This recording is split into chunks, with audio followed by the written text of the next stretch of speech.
നിങ്ങളിപ്പോൾ ഈ കാണുന്ന ഈ ബട്ടൺ അനിമേഷൻ ഫിഗ്മയിൽ എങ്ങനെ ഈസി ആയിട്ട് ചെയ്യാൻ പറ്റുമെന്ന് നമുക്ക് നോക്കാം. ഈ ഒരു അനിമേഷൻ ക്രിയേറ്റ് ചെയ്യാൻ വേണ്ടി ടെക്സ്റ്റ് ടൂൾ സെലക്ട് ചെയ്യുക. അതിനുശേഷം ടെക്സ്റ്റ് കൂടെ ടൈപ്പ് ചെയ്യുക. ടെക്സ്റ്റ് ഒന്ന് ബോൾഡാക്കി കൊടുക്കുക. അതിനുശേഷം ഇതിനെ ഒന്ന് ഫ്രെയിമായിട്ട് കൺവേർട്ട് ചെയ്യുക.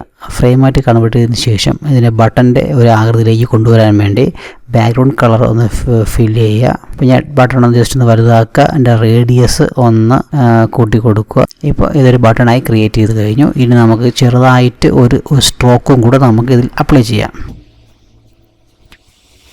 ഇപ്പോൾ ഇത് ബട്ടൺ പൂർണ്ണമായി കഴിഞ്ഞു. ഇനി നമ്മൾ ഇതിനെ കോമ്പണൻ്റായിട്ട് ക്രിയേറ്റ് ചെയ്യുകയാണ്.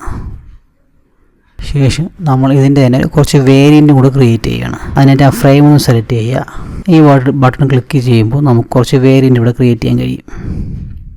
ഒരു വേരിയൻറ്റ് ക്രിയേറ്റ് ചെയ്തതിന് ശേഷം ആ വേരിയൻറ്റ് ക്ലിക്ക് ചെയ്തുകൊണ്ട് Ctrl+D പ്രസ് ചെയ്ത് കഴിഞ്ഞാൽ കുറച്ച് ആ വേരിയൻറ്റിൻ്റെ കോപ്പി നമുക്ക് കിട്ടും. ടെക്സ്റ്റിൻ്റെ ഗ്രേഡിയൻ്റ് ഒന്ന് മാറ്റാൻ വേണ്ടി പോവുകയാണ്. അതിനായിട്ട് ഞാൻ നേരത്തെ കുറച്ച് ഗ്രേഡിയൻറ്റിൻ്റെ കളർസ് ഇവിടെ സെലക്ട് ചെയ്ത് വെച്ചിട്ടുണ്ട്.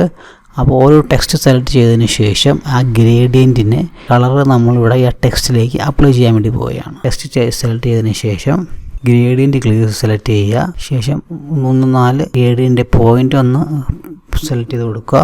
ഓരോ ഗ്രേഡിൻ്റെ പോയിന്റിൽ നമ്മൾ ആ മുകളിൽ കാണുന്ന കളർ ഒന്ന് അപ്ലൈ ചെയ്യുക.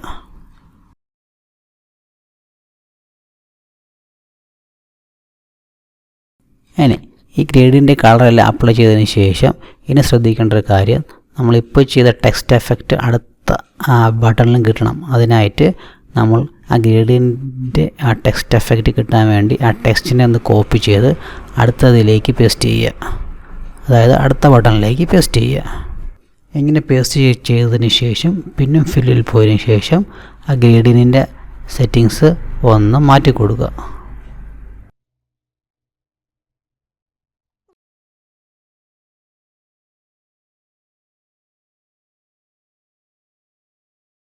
എന്നിട്ട് ആ സെയിം സെറ്റിങ്സ് അടുത്ത ബട്ടണിലേക്ക് കോപ്പി പേസ്റ്റ് ചെയ്യുക. തിരിച്ച് അതുപോലെ എല്ലാ ടെക്സ്റ്റിലും ഇതുപോലെ ഗ്രേഡിയൻറ്റിൻ്റെ സെറ്റിങ്സ് ഒന്ന് മാറ്റി വയ്ക്കുക.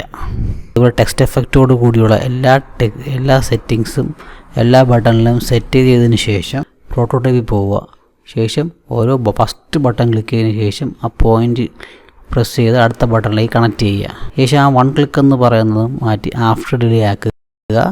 അവിടെ 10 mm ആക്കുക. ചേഞ്ച് ടു വേരിയൻ്റ് ആക്കുക. സ്മാർട്ട് അനിമേറ്റ് കൊടുക്കുക. ലീനിയർ കൊടുക്കുക. ശേഷം ഇത് തന്നെ എല്ലാ ബട്ടണിലെ സെറ്റിങ്സിലും മാറ്റി കൊടുക്കുക. ഒരു കാര്യം പ്രത്യേകം ശ്രദ്ധിക്കുക, അവസാനത്തെ ബട്ടൺ ഫസ്റ്റ് ബട്ടണിലേക്ക് കണക്ട് ചെയ്യാൻ വേണ്ടി മറന്നു പോകരുത്. അതിനുശേഷം അസറ്റിലേക്ക് പോവുക.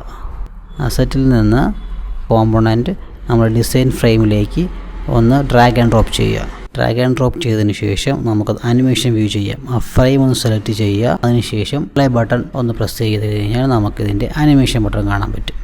അപ്പോൾ ഇതുപോലത്തെ ഒരു ടെക്സ്റ്റ് അനിമേഷൻ ബട്ടണിലെ ടെക്സ്റ്റ് അനിമേഷൻ നമുക്കിവിടെ വിസിബിൾ ആവും.